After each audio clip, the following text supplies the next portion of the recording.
Hello പ്രിയ കൂട്ടുകാരെ, Calicut university 2ാം semester BA വിദ്യാർത്ഥികൾക്ക് വിനിമയ മലയാളവും സർഗാത്മക രചനയും എന്ന പാഠഭാഗത്ത് ഒരിടത്ത് എന്ന സക്കരിയുടെ കഥ പഠിക്കാനുണ്ട്. വളരെ ശക്തമായ നിലപാടുകൾ സ്വീകരിച്ച എഴുത്തുകാരനായിരുന്നു അദ്ദേഹം. നിരവധി വ്യത്യസ്തമാർന്ന പ്രമേയങ്ങൾ സ്വീകരിച്ചുകൊണ്ട് മനുഷ്യനും മനുഷ്യേതരമായിട്ടുള്ള ലോകത്തിൻ്റെയൊക്കെ കഥ പറഞ്ഞ ഒരു എഴുത്തുകാരനാണ് സക്കരിയ. സക്കരിയയുടെ ബസ്കര പട്ടേലും എൻ്റെ ജീവിതവും എന്ന നോവലിനെ ആസ്പദമാക്കി അടൂർ ഗോപാലകൃഷ്ണൻ വിധേയൻ എന്നുള്ള സിനിമ വരെ സംവിധാനം ചെയ്തിട്ടുണ്ട്. എഴുത്തച്ഛൻ പുരസ്കാരവും മാതൃഭൂമി സാഹിത്യ പുരസ്കാരമൊക്കെ അദ്ദേഹത്തെ തേടിയെത്തിയിട്ടുണ്ട്.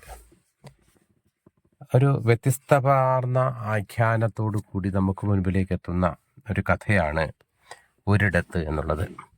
ഒരു കഥ പറയുന്ന ലാഘവത്തോടു കൂടി നമ്മളെടുത്ത് ഇത് വന്നെത്തുമ്പോൾ അതിനപ്പുറത്തേക്ക് വായിക്കപ്പെടേണ്ട ചില അർത്ഥങ്ങളും മാനങ്ങളും ഉണ്ടും എന്ന് നമ്മളെ ബോധ്യപ്പെടുത്തുന്നുണ്ട്. അതെങ്ങനെയാണ് ആരംഭിക്കുന്നത്? ഒരിടത്ത് വീടിനടുത്തൊരു മീൻകുളവും കുളത്തിൽ കുറച്ച് തവള കുഞ്ഞുങ്ങളും താമസിച്ചിരുന്നു.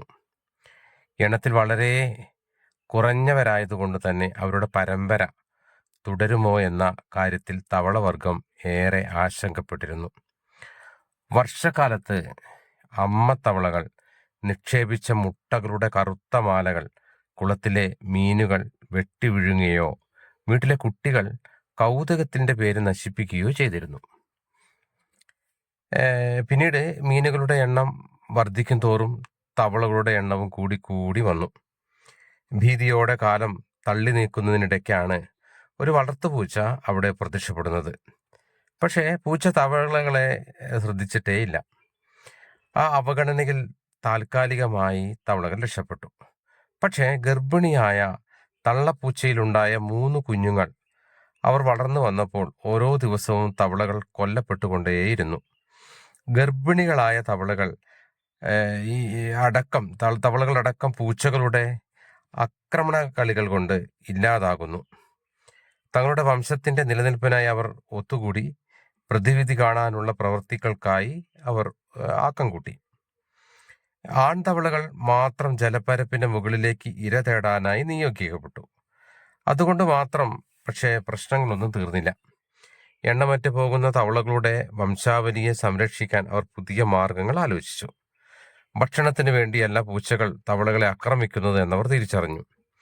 അത് അവരുടെ രാത്രികാല വിനോദം മാത്രമായിരുന്നു.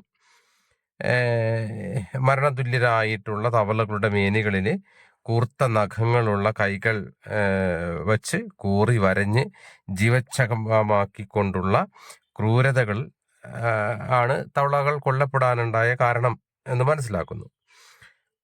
തവളകളുടെ ഇറച്ചി പൂച്ചകൾക്ക് നിർബന്ധപൂർവ്വം തുടർച്ചയായി നൽകി അവർക്കതിൽ മടുപ്പുളവാക്കുക എന്നതാണ് തവളക്കൂട്ടം ആലോചിച്ച ഒരു തന്ത്രം.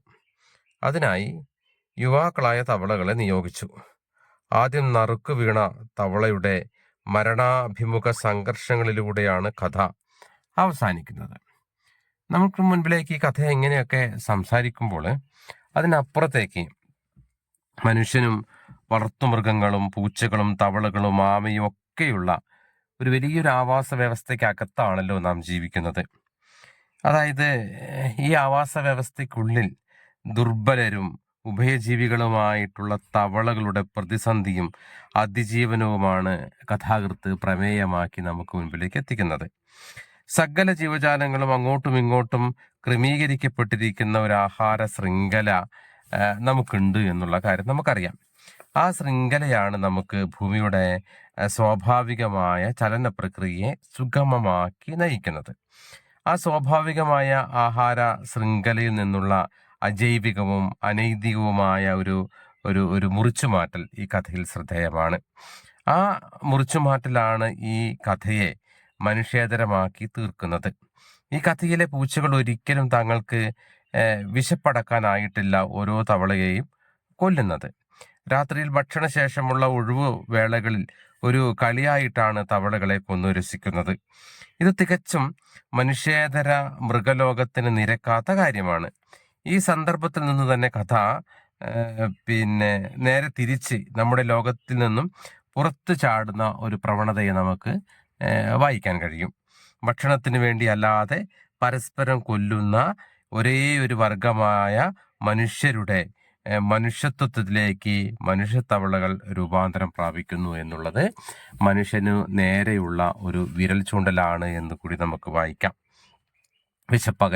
അകറ്റാനല്ലാതെ കൊല്ലുന്നതും ബലി നൽകുന്നതുമെല്ലാം മനുഷ്യരെ സംബന്ധിച്ചിട്ടുള്ള കാര്യമാണ്.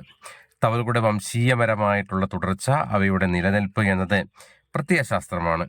ഈ പ്രത്യയശാസ്ത്രത്തിന്റെ ചുവട് പിടിച്ചാണ് ഓരോ തവളകളും സ്വന്തം ജീവൻ മറ്റുള്ളവർക്കായിട്ട് ബലിയർപ്പിക്കുന്നത്.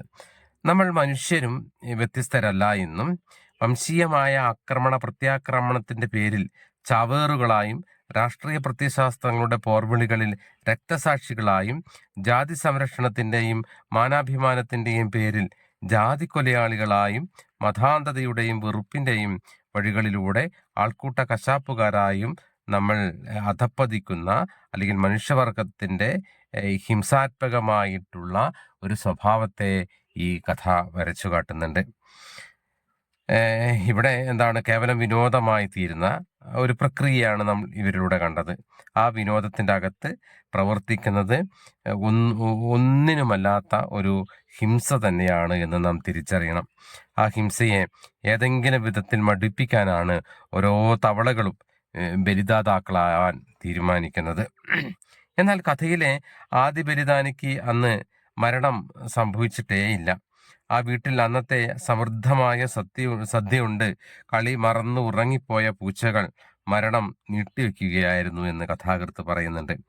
ദൈവങ്ങൾ വരാത്തത് കൊണ്ട് മരണത്തെ വരിക്കാൻ ബലിദാനിയായ തവള ദൈവങ്ങളെ തേടി പുറപ്പെടുകയാണ്. വംശത്തിന്റെ നിലനിൽപ്പിനായി കണ്ണും നട്ടിരിക്കുന്ന മറ്റു തവളക്കൂട്ടത്തിലേക്ക് നിരാശയോടെ തിരിച്ചു പോകാൻ അവന് കഴിയുന്നില്ല. അത്തരത്തില് ഈ ഉറങ്ങിയ മരണക്കളികളിലൂടെ പൂച്ചകൾ ദൈവങ്ങളിലേക്ക് നിർബന്ധിതരായി എത്തിച്ചേരുക മാത്രമാണ് ശേഷിക്കുന്ന വഴി. അത് വലിയൊരു ആത്മപ്രതിസന്ധി കൂടിയായിട്ടാണെന്ന് കഥാകാരൻ പറയുന്നു. ഇത്തരത്തിൽ ഈ കഥയിലുടനീളം പറയുന്നത് ഹിംസയ്ക്ക് ഒരു തുടക്കം ഉണ്ടായിട്ടുണ്ടെങ്കിൽ അത് ഒന്നിൽ നിന്നും മറ്റൊന്നിലേക്ക് എന്ന മട്ടിൽ തുടർന്നുകൊണ്ടേയിരിക്കും എന്നുള്ള തത്വത്തെ ഇവിടെ നമുക്ക് കണ്ടെടുക്കാൻ കഴിയും. മനുഷ്യേതരമായിട്ടുള്ള മൃഗത്വ ജൈവികതയുടെ പാഠങ്ങളിൽ നിന്നാണ് മനുഷ്യത്വത്തെ നാം പുനർനിർവചിക്കേണ്ടത് എന്ന് ഈ കഥ അടിവരയിടുന്നു. അത്തരത്തിൽ മനുഷ്യന്റെ ചിന്തകളിലേക്ക്, അവന്റെ ബോധങ്ങളെ ഒന്ന് തിരിച്ചു വായിക്കാൻ പ്രേരിതമാക്കുന്നതാണ് ഈ കഥ എന്ന് നാം മനസ്സിലാക്കുക. Okay, thank you.